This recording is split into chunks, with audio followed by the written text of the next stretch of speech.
안녕하십니까, 박래호입니다.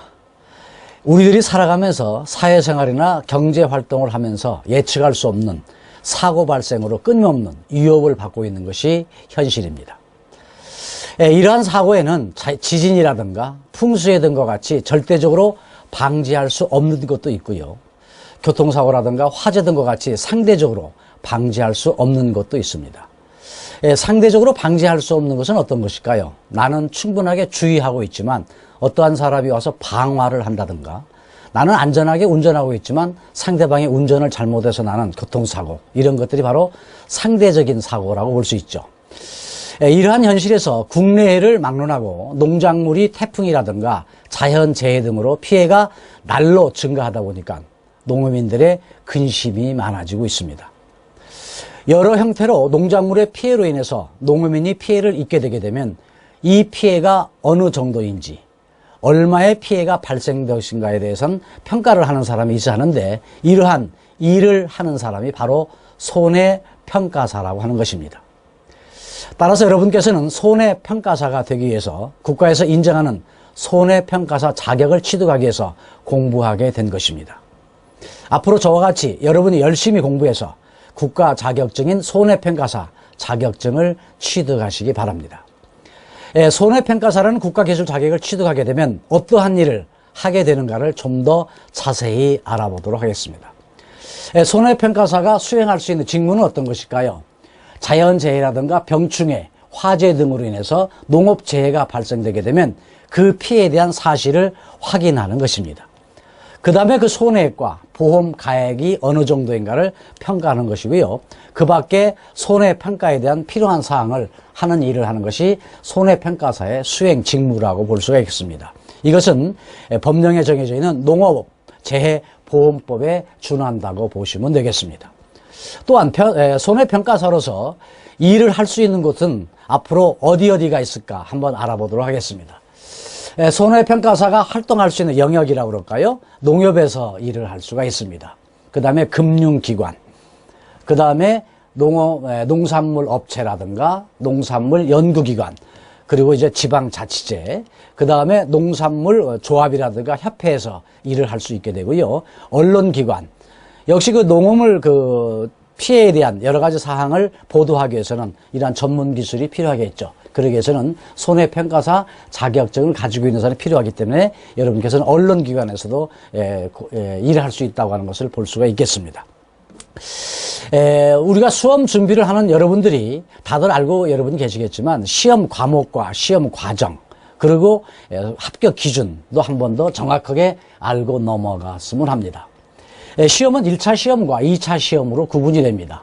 1차 시험은 상법, 보험편이라고 하는 그 과목이 있고요, 그 다음에 농업재해보험법령이 시험에 출제될 것이고요, 그 다음에 농학개론 중에서 재배학과 원예 작물학이 시험으로서 출제가 됩니다.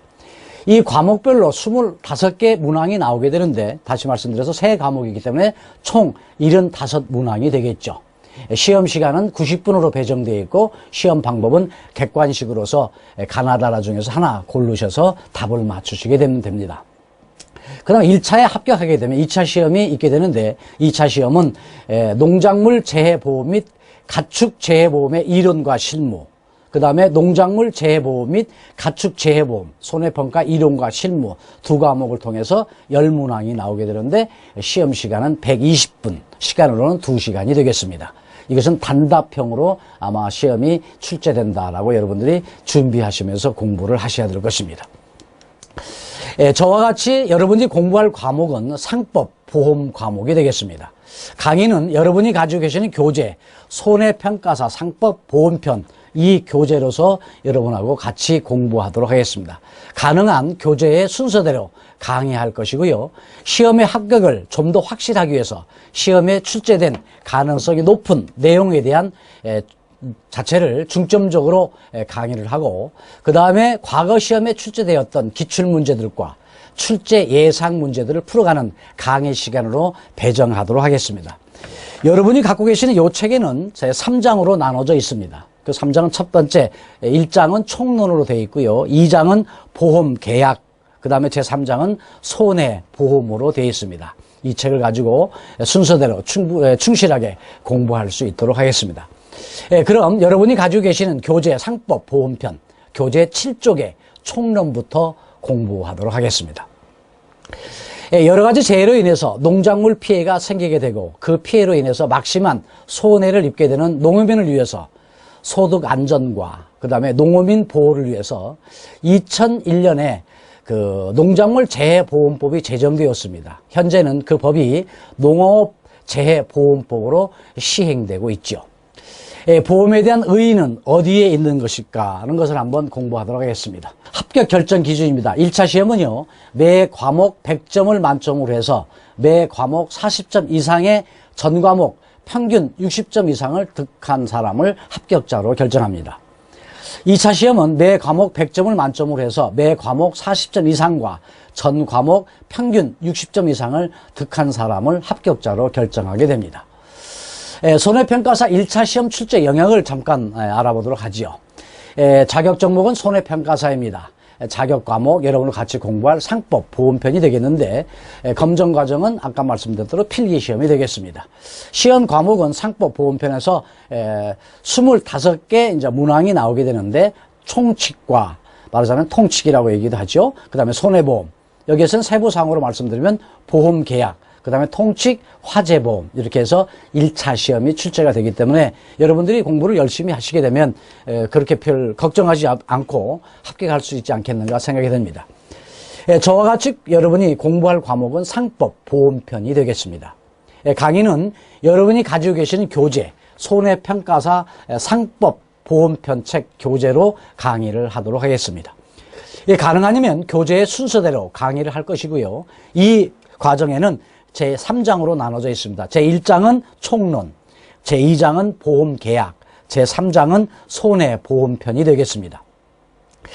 시험의 합격을 좀 더 확실하기 위해서 시험에 출제된 가능성이 높은 내용에 대한 중점적인 설명을 제가 해드릴 거고요.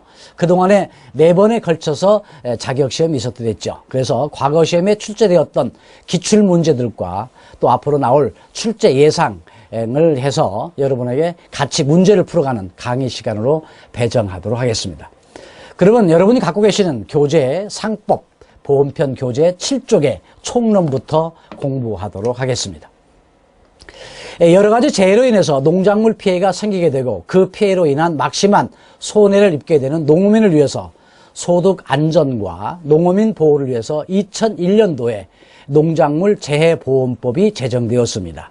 그 법이 현재는 농업재해보험법으로 시행되고 있기 때문에 여러분이 간혹 농업 재해보험법을 보시면서 공부하시는 것도 큰 도움이 되리라고 생각이 됩니다. 본격적으로 공부를 시작하도록 하죠. 보험에 대한 의의는 어디에 있는가를 알아보도록 하겠습니다. 자, 제 총론 제1절 보험제도입니다. 보험의 의의는 어디에다 두는 것일까요? 보험이라고 하는 것은 동일한 우발적인 사고 위험에 대해 처해 있는 사람들이 위험단체를 구성을 해서 기금을 마련해서 이 기금이라는 것이 바로 보험이라고 하는 것입니다. 사고가 발생된 경우 재산적인 급여를 주게 되는 것인데 그것을 우리는 보험금이라고 얘기를 하지요. 경제 생활 안정에 대한 자체를 유지해주고 불안에 대한 제거를 해주고 그 불안에 대한 경감을 해주는 것이 바로 보험의 의의라고 할 수 있습니다. 다시 말씀드리면 보험이라고 하는 것은 같은 위험에 처해져 있는 사람들이 모여서 일정한 기금을 마련한다는 것이죠. 그것이 바로 보험료가 되겠습니다. 그리고 이제 사고를 당한 사람에게 재산적인 도움을 주어서 경제생활의 불안을 경감하게 하고 또한 제거하기도 해서 그 재해라고 하는 사고로부터 다시 재기할 수 있도록 하는 것이 바로 보험이 되겠습니다. 결과적으로 사고라고 하는 위험, 리스크라고 얘기합니다만은 리스크가 있기 때문에 보험이라고 하는 것이 있는 것이죠. 역으로 말씀드리면 위험이 없다고 한다면 보험은 존재하지 않는다라고 얘기할 수가 있습니다. 다시 얘기하면 보험제도는 적극적으로 이러한 사고 발생을 방지하고자 하는 것은 아닙니다. 사고를 방지하는 것이 아니죠. 어떻게 보면 소극적으로 사고가 발생되게 되면 이로 인해서 경제적인 어떤 피해를 보겠죠. 따라서 그 경제적인 수요를 충족시키는 것을 목적으로 하고 있는 것이 바로 보험입니다. 한편으로 보험을이라고 하는 걸 보게 되면 유사한 것들과 생각해 볼 수가 있는데, 보험과 유사한 개념을 다시 한번 검토해 보도록 하겠습니다. 여기에는 자가보험이라고 하는 것이 있죠.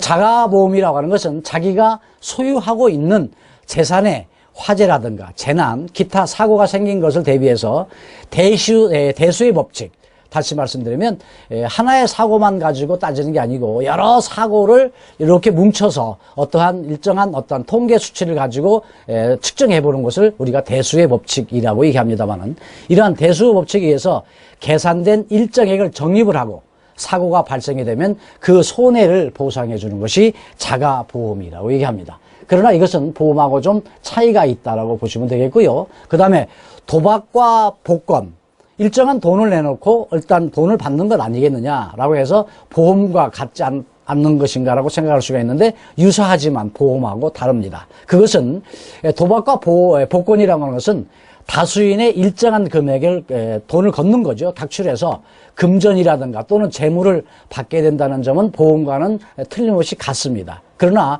이와 같이 유사하지만 우연한 사고의 발생에 따라서 금전이라든가 재물을 취득하는 것이지, 어떤 사건의 어떤 발생이 생겼다, 그로 인해서 경제적인 수요를 충족시켜주는 것은 아니기 때문에 보험하고 다르다라고 볼 수가 있는 것입니다. 그 다음에 저축이라고 하는 것이 보험하고 다르냐라고 볼 수 있는 것인데, 저축이라고 하는 것은 개인이 금전을, 어떤 돈을 적립을 해서 경제적인 안정을 도모하는 제도이지, 보험과 유사한 목적을 가졌다고 하지만 다수인이 집합을 해서, 다수인이 모여서 기금을 각출해 가지고 어떤 사고가 발생됐을 때 주는 것이 아니기 때문에 특정한 우발적 사고에 대한 준비가 아니다 하는 점에서 보험과 다르다라고 볼 수 있습니다. 그 다음에 보증이라고 하는 게 있죠. 이 보증은 그 결과에 대해서 보증되는 사건이 우연하다는 점에서는 보험하고 유사하다고 볼 수가 있겠지만, 채권자와 보증인 두 당사자 간의 개인적인 관계에 지나지 않는 점에서는 보험하고는 다릅니다. 그 다음에 공제라고 하는 것이 있습니다. 이 공제는 상부상조, 우리가 보통 이제 품앗이라고 하는 말을 쓰게 되는데, 상부상조의 친목단체로서 가입자의 여러 가지 재난이라든가 어떤 좋은 일, 나쁜 일, 기흉사라고 얘기하죠. 생길 때마다 그 부조하는 제도라고 이제 볼 수 있는 것이 공제입니다. 일정한 수요가 생길 때에 그 조합으로부터 소정의 어떤 돈을 받는 점에서는 보험과 그 기능이 공통된다고 볼 수는 있습니다. 그러나 공제라고 하는 것은 가입단체에 제한이 있다는 점, 다시 말씀드려서 일정한 사람만이 가입할 수 있는 것이 공제이기 때문에 보험과는 좀 다르다라고 볼 수가 있겠습니다. 보험에 대해서 공부를 하면서 우리가 보험에 대한 원리를 하기 이전에 보험에 대한 역사를 놓칠 수가 없습니다. 보험이라고 하는 것은 매우 긴 역사를 가지고 있는 제도입니다. 그 역사를 간략하게 정리해보면, 보험은 14기 세기라고 그러죠. 14기 말에 이탈리아에서 시작됐습니다.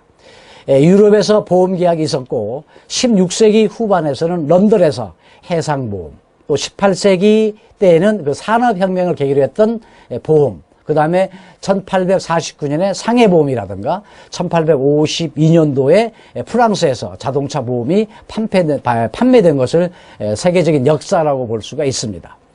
일반적인 성격의 사회보험을 도입한 것은 1880년도에 그 독일이었다고 볼 수가 있는데, 1883년도에 질병보험, 1884년도에 나온 재해보험, 1889년도에 나온 노령보험 제도, 이런 것들이 일련의 사회보험으로서 생겼고요. 이어서 운송보험이라든가 기계보험, 배상보험 등 보험 상품이 계속돼서 개발되고 있는 현실입니다.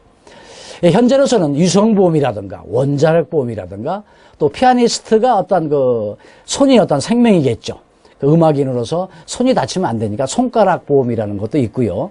축구 선수에게는 여러분이 잘 아시다시피 다리 보험이 있습니다. 이와 같이 다양하고 광범위한 영역의 리스크에 대해서 보험 상품들이 세계적으로 판매되고 있고, 또 일부 좀 희한한 보험이라고 볼 수 있다고 한다면 소아불량 시의 비용을 대주는 대시가 보험도 있습니다. 그 다음에 독신자들이 생활하다가 결혼하게 되면 거기에 대한 어떤 이